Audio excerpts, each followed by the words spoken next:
All right, welcome to the Ironwood Gym. Today, I want to define failure. That's something that gets mentioned from time to time, quite often actually, that you want to train to failure or you want to avoid training to failure.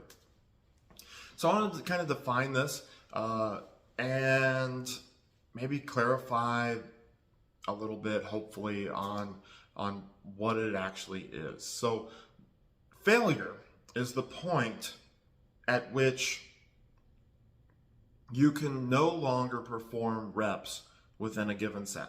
So you're supposed to do 10 reps, but you get to 8, let's say it's in the bench press, you get to number 8, and you get about halfway up, and you can no longer do any more reps. Okay, it comes right back down.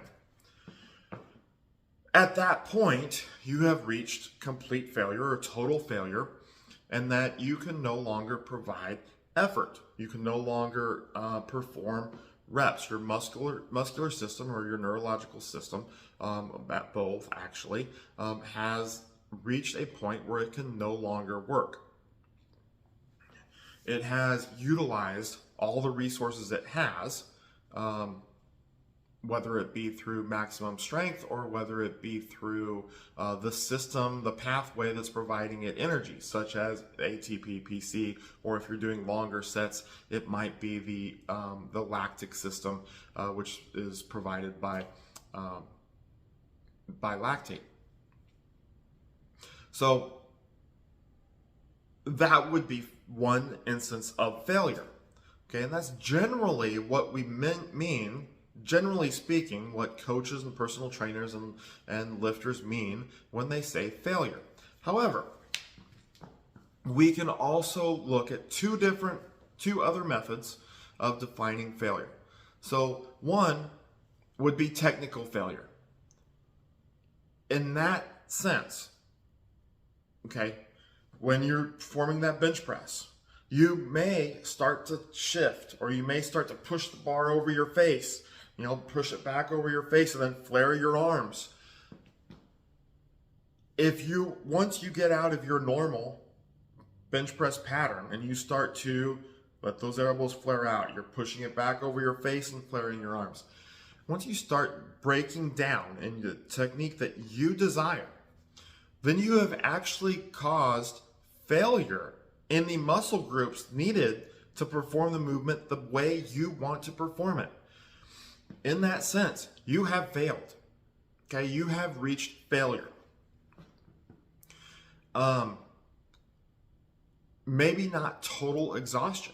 You have not completely failed, but you've failed enough to where you are no longer getting out of the movement what you want to get out of the movement because your body is resorting to other means. It's saying, your triceps are not strong enough. Your back is not strong enough to hold it in the plane. Your triceps are not strong enough to work any longer. So you're going to move your elbows out, meaning you're going to be utilizing your pecs more and your triceps less. Okay? So your triceps are failing. Or you're pressing it back up over your face and flaring your arms, in which case you're bringing your delts a lot more into the plan than what you normally utilize your delts for, meaning your triceps have failed. Okay, that would be another way of defining where failure is at. I'll give you a third way. In the third instance, your technique is good. Okay, let's say I'm benching here. Every rep, I'm benching here. And then all of a sudden, I'm grinding a weight out. Okay? That means a number of motor units have dropped out. They have fatigued, whether that be through running out of energy from the ATP PC, or they have just, I'd say that's probably most likely what it is, or they have worked to a point where they can no longer perform reps.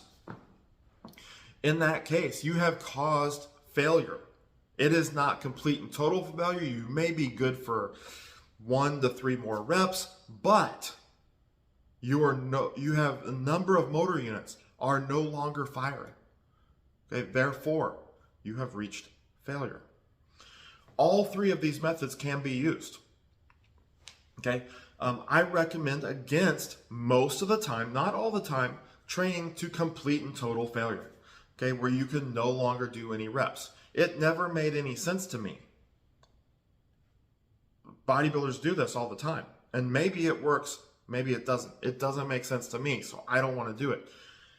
In which they complete in total failure, they can't do it, and the spotter reaches over and starts helping and lifting the weight for them. You see it in bench a lot. You see it in curls a lot. I even see people try to get away with it in the squat a lot. But those forced reps, to me, are not providing any room for growth. You essentially have taxed your body by going to complete failure. You have taxed your body so much that it's going to be very difficult to recover from. When you are younger, it is easier and you don't know the difference. But as you get older and as you become much more experienced and a much more in tune, very high training age, that really does take an excessive toll on your body that's very difficult to recover from and increases the likelihood of injury and also stalls progress because now it's going to take longer to recover for you to have another good training session. So I do recommend against training to complete failure most of the time. I'm not saying it's always a bad thing to go to failure, but I would avoid it most of the time and just get very close to failure. Training to failure from a technical standpoint, I really feel that that is a good method. Once technique starts to break down, then shut the set down. Because if you continue to try to train with that bad technique, you are essentially training bad technique, and your body will get used to performing bad technique, and your mind will start to say, if I just cheat with my technique, I can get a few more reps, but you're not getting what you want out of those reps because you're doing it the wrong way. And in time, you could change your motor patterns and your technique will be bad consistently.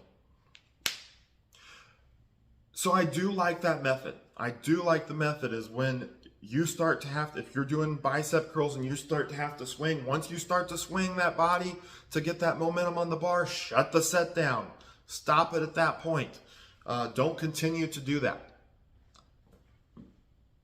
In that way, we will not be taking our body to that extreme level. We will recover faster and we can get more out of subsequent workouts. And we will keep our technique in check more, meaning that there is less chance of injury because the more you start to swing that bar, the more stress you're putting on your back. So we want to avoid that. All right, going to failure based on speed. This is another thing that I recommend, especially primarily for athletes where speed is important and being explosive is important.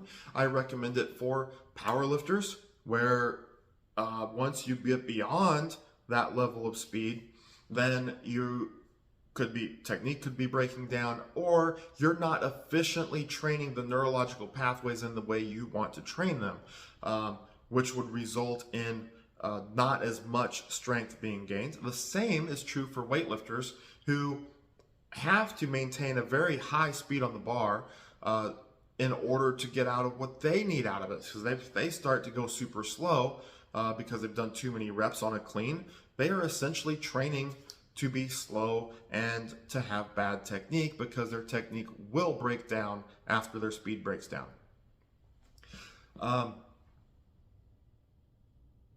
Also, in the terms of powerlifting and weightlifting, you have something called Prilepin's table or Prilepin's chart, which defines at this number of reps, after this number of reps, speed will drop and technique will go out the window. Those are two things that are critically important to the training of powerlifters and weightlifters. So we do not want to go beyond that. We want to stay within that range where speed is very high relative to the weight that we are utilizing. So even if it's at 85% or 90%, which may not be very fast, but it should be fast relative to what 90% should be.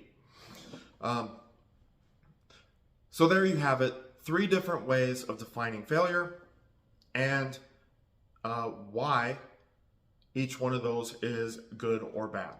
So if you have any questions, please leave them in the comments. If you just have some feedback, leave that in the comments as well. And as always, please stay in the pursuit of strength.